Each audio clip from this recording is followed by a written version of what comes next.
महर्षि दयानंद जन्मोत्सव पर विशेष प्रस्तुति। महर्षि दयानंद सरस्वती के प्रादुर्भाव के समय भारत धार्मिक, सामाजिक, आर्थिक और राजनीतिक दृष्टि से अति जर्जर और छिन्न भिन्न हो चुका था। ऐसे विकट समय में जन्म लेकर महर्षि दयानंद सरस्वती ने देश के आत्मगौरव के पुनरुत्थान का अभूतपूर्व कार्य किया। आपने मोक्ष के आनंद को वरीयता न देकर वेद के प्रचार प्रसार के साथ लोक कल्याण के निमित्त जन जागरण करते हुए अंधविश्वास और तकियानुसी बातों का खंडन किया। अज्ञान, अन्याय और अभाव से ग्रस्त लोगों का उद्धार करने हेतु वे जीवन पर्यंत संघर्ष ही करते रहे। महर्षि दयानंद सरस्वती पहले ऐसे धर्माचार्य थे जिन्होंने धार्मिक विषयों को केवल आस्था व श्रद्धा के आधार पर मानने से इनकार कर उन्हें बुद्धि और विवेक की कसौटी पर कसने के उपरांत ही मानने का सिद्धांत दिया। आपने मनुष्य को अपनी बुद्धि, विवेक शक्ति तथा चिंतन प्रणाली का उपयोग करने के लिए प्रेरित किया। महर्षि दयानंद जी ने राष्ट्रवाद के सभी प्रमुख सोपानों जैसे कि स्वदेश, स्वराज, स्वधर्म और स्वभाषा के उत्थान के लिए महत्वपूर्ण योगदान दिया। वह स्वराज के सर्वप्रथम उद्घोषक और संदेशवाहक थे। अंग्रेजों की दासता के आकंठ में डूबे देश में राष्ट्र गौरव, स्वाभिमान व स्वराज की भावना से युक्त राष्ट्रवादी विचारों की शुरुआत करने तथा उपदेशों, लेखों और अपने कृत्यों से निरंतर राष्ट्रवादी विचारों को पोषित करने के कारण महर्षि दयानंद आधुनिक भारत में राष्ट्रवाद के जनक माने जाते हैं। वर्ष 1876 में महर्षि दयानंद सरस्वती ने ही स्वराज का नारा दिया था, जिसे बाल गंगाधर तिलक ने आगे गति प्रदान की। वीर सावरकर ने इस महान मानव के विषय में लिखा है, स्वतंत्रता संग्राम के प्रथम योद्धा, निर्भीक सन्यासी महर्षि दयानंद ही थे। बिखरे हुए तत्कालीन भारतवर्ष को महर्षि दयानंद ने एकता के सूत्र में पिरोने का कार्य किया था। गुजराती पृष्ठभूमि से होने के बावजूद भी उन्होंने आर्य भाषा हिंदी को राष्ट्र की भाषा बनाने का प्रयास किया। संस्कृत के प्रकांड विद्वान होने के बावजूद भी आपने अपने उपदेशों का माध्यम हिंदी भाषा को ही बनाया। महर्षि दयानंद जी परम योगी, अद्वितीय ब्रह्मचारी व ओजस्वी वक्ता थे। आप जानते थे कि सशक्त भारत के निर्माण के लिए युवाओं का श्रेष्ठ शिक्षा के माध्यम से राष्ट्र के स्वर्णिम स्वाभिमान और स्वाधीनता के मार्ग को प्रशस्त किया जा सकता है।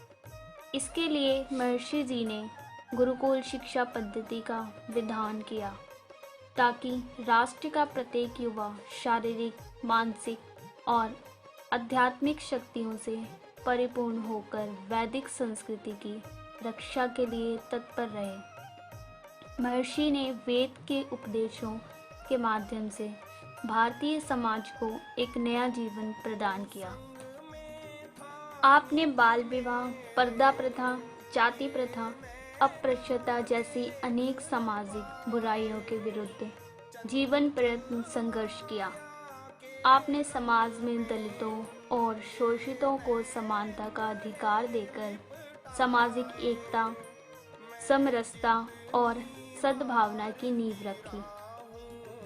फ्रेंच लेखक रोमियो रोला ने महर्षि दयानंद सरस्वती की अछूतोद्धारक कार्यों की प्रशंसा करते हुए लिखा है कि महर्षि दयानंद जी ने वेद के दरवाजे संपूर्ण मानव जाति के लिए खोले थे। उनके लिए संपूर्ण मनुष्य एक ही ईश्वर की संतान है। दलितों व शोषितों के अधिकारों का महर्षि दयानंद जी जैसा प्रबल समर्थक कोई नहीं हुआ। महर्षि जी का चिंतन था कि सत्य को ग्रहण करने और असत्य को त्यागने में मनुष्य को सर्वदा तैयार रहना चाहिए। आपने तत्कालीन राजा, महाराजाओं एवं अंग्रेजी साम्राज्य के भय, लोभ, लालच की परवाह न करते हुए सत्य का उपदेश दिया। वेदों के स्वर्णिम चिंतन को महर्षि दयानंद सरस्वती ने अपने अमर ग्रंथ सत्यार्थ प्रकाश, ऋग्वेदादि भाष्य, भूमिका, संस्कार विधि में प्रस्तुत किया। उन्होंने भारतवर्ष के अतीत की गरिमा को प्रबलता से प्रस्तुत किया, जिसमें स्वाभिमान एवं राष्ट्रीयता का समावेश हुआ। महर्षि दयानंद जी स्वाधीनता और स्वराज के प्रबल समर्थक थे। उन्होंने विदेशियों के आगे निर्भीकता से अपना पक्ष रखा। कोलकाता में वर्ष 1873 में तत्कालीन अंग्रेज अधिकारी नॉर्थ ब्रुक ने महर्षि दयानंद से कहा था कि अंग्रेजी राज्य सदैव रहे, इसके लिए भी ईश्वर से प्रार्थना कीजिएगा। महर्षि दयानंद ने निर्भीकता के साथ प्रति उत्तर में कहा था कि स्वाधीनता और स्वराज्य मेरी आत्मा और भारतवर्ष की आवाज़ है और यही मुझे प्रिय है। मैं विदेशी साम्राज्य के लिए प्रार्थना नहीं कर सकता। वेद मंत्रों के प्रमाण देकर महर्षि दयानंद ने राष्ट्रीय स्वाभिमान से परिपूर्ण युवा शक्ति को तैयार किया। व्यक्ति, समाज, परिवार व राष्ट्र के विकास का मूलाधार उसकी स्वाधीनता है। महर्षि कहा करते थे कि आर्यावर्त भारत ही वह भूमि है जो रत्नों को उत्पन्न करती है। वेद मंत्रों के प्रमाण देकर महर्षि दयानंद जी ने राष्ट्रीय स्वाभिमान से परिपूर्ण युवा शक्ति को तैयार किया। व्यक्ति, समाज, परिवार व राष्ट्र के विकास का मूलाधार आपकी स्वाधीनता है। ऋग्वेद का प्रमाण देते हुए महर्षि जी ने स्वाधीनता के पद की प्रशंसा करते हुए कहा था, अर्चन ननु स्वराज्यम, अर्थात हम सदैव स्वराज की अर्चना करें। महर्षि अरविंदो घोष ने स्वीकार किया था कि वैदिक ग्रंथों के उद्धार के कार्य के माध्यम से महर्षि जी ने भारतवर्ष के आध्यात्मिक स्वाभिमान को जागृत किया है। महर्षि जी ने बताया कि वेदों के उपदेशों से ही मनुष्य की व्यक्तिगत, पारिवारिक, सामाजिक उन्नति का मार्ग प्रशस्त होता है और भौतिक व आध्यात्मिक उन्नति की प्राप्ति होती है। महर्षि दयानंद का चिंतन था कि आध्यात्मिकता एवं ज्ञान ही मनुष्य एवं राष्ट्र के स्वाभिमान एवं स्वाधीनता को सुदृढ़ता प्रदान करते हैं। इसीलिए आर्य समाज की नियमावली में आपने कहा कि अविद्या का नाश तथा सर्वदा विद्या की वृद्धि करनी चाहिए। महर्षि दयानंद का स्वप्न था कि भारत ही नहीं अपितु संसार का जनमानस श्रेष्ठता से परिपूर्ण हो। कृण्वन्तो विश्वमार्यम्। महर्षि का संपूर्ण जीवन वैदिक संस्कृति हेतु समर्पित रहा। एक बार ब्रह्म समाज के नेता केशव चंद्र सेन ने स्वामी जी से कहा था कि आप जैसा वेदों और संस्कृत का प्रकांड वेदता अंग्रेजी नहीं जानता, यह बड़े दुख की बात है।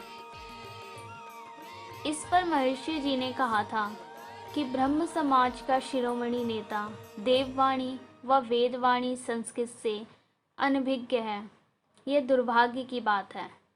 महर्षि दयानंद जी का जीवन एक संत का जीवन था। उनकी प्रवृत्ति सत्यान्वेषण की थी और दृष्टि वैज्ञानिक व प्रजातांत्रिक थी।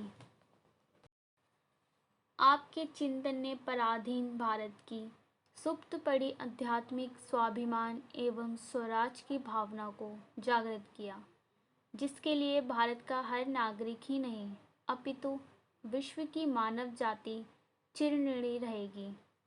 महर्षि जी को शत शत नमन।